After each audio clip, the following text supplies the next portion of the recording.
Good evening, everybody.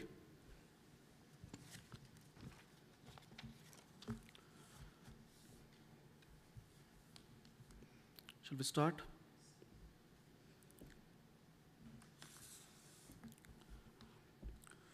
To me, art is an impression of a man's mind, something that nourishes our souls and releases our emotions. It brings about a catharsis. Art exists in society in many forms, such as paintings, carvings, movies, theater, storytelling, and festivals, to name a few. Art has always depicted culture or life that was prevalent at its time of production. The cave paintings, now seen as framed art in our living rooms, were a source to pass on the information to the future generations about the means of livelihood and the practices of the people. At that time, the concept of art was not prevalent. The necessity was only to pass on the information. The Warli art also depicts the daily course of people and the cycle of life. The Egyptian civilization used the motifs from the nature to communicate the ideas and thoughts in the absence of the widely accepted formal writing systems then. These hieroglyphs carved on their structures were with the intention of passing on the information about their ideologies in life. This very interesting writing system appeals to my eyes today as a piece of art. Almost all famous paintings by the renowned artists in the world have been their version of the existing situations in life. This very famous piece of art by Pablo Picasso, known as Guernica, was commissioned by Spanish government, and it depicts his distaste of the Spanish Civil War. It is the artist's impression of the pain and suffering caused by the wars. Considered to be the best and the most famous work of Vincent van Gogh, the Starry Night painting was created from the memory. It portrays the sight outside the window of his sanitarian room at night, where he spent a lot of time on account of his mental illness. Indian miniature paintings have mainly depicted the magnificent royal palaces and the lives of kings and queens. I believe paintings have always exaggerated our very existent life situations. Folk dance, yet another form of art, is the oldest form of dance and the earliest form of communication. Performed on some themes such as issues of society, human feelings and emotions always remained its backdrop. It brought forward these issues very strongly. The Katputli Ka Khel conveys the lifestyle of ancient Rajasthani tribal people in the absence of the media, visual and paper both in those days. Historically, these puppets were not only a source of entertainment, but also provided moral and social education and tackled problems like dowry system, illiteracy, poverty, etc.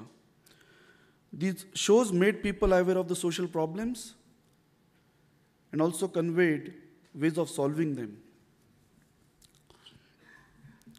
What is storytelling? This most common form of entertainment in earlier times was nothing but an exaggerated form of narrating real life. This 9-day musical play of Ram Leela is an animated interpretation of the life of Lord Rama. Coward.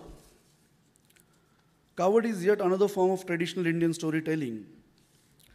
This box full of artwork unfolds to reveal pictures of episodes in a particular story.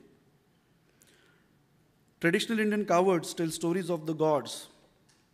Nowadays, these very colorful boxes will easily find their way in our showcases and in our interiors. Indian festivals also, according to me, are a celebration of art. Though the purpose of most festivals is either religious or related to the agricultural cycle, festivals as a form of art have always portrayed life. Diwali, observed as homecoming of Lord Rama, could merely be celebrated by worshipping, but we don't do that. We have given it an artistic impression by lighting diyas and making rangolis.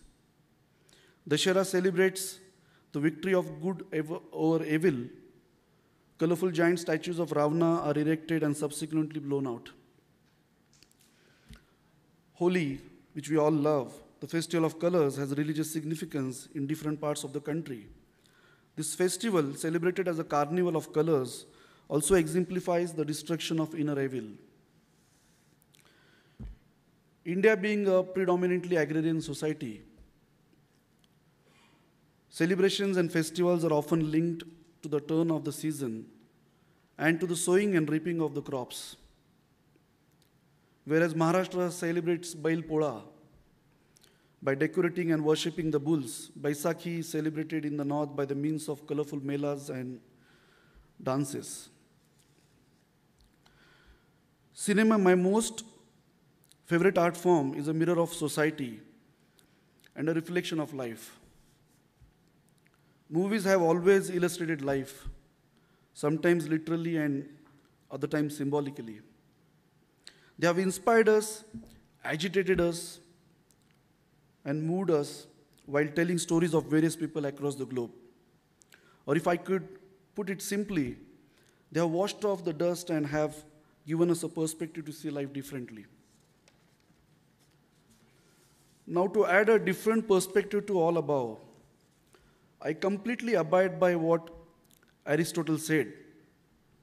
Art not only imitates nature and life, but it also completes its deficiencies. A very colorful artwork, an ensemble depicts a desire for colors against a barren and colorless backdrop in Rajasthan and Rann of Kutch. People here yearn for colors which otherwise nature hasn't gifted them. Hence, they have added the same to their ensemble, houses, walls of the street, and even painted their animals. I believe every soul has an artist in them. It's just that our artistic side is more prominent in the adverse situation that life throws at us. For me, art is also born out of extremities that life offers. The Indian tightrope walking, which we call in Maharashtra as Dombaraza Khel, which I see as a very interesting form of art, is born out of poverty that people face and have made this as their profession. The extremities in the desert land of Kutch have motivated people to beautify their huts, dresses, and even bodies. To conclude this, I feel art makes us appreciate the obscure and it intrigues our senses. Life was always there. Art made us appreciate its shades, its beauty, and its ugliness. It made us differentiate the devils from the angels. It added emotions that otherwise a layman cannot see. For me, art imitates life. Thank you.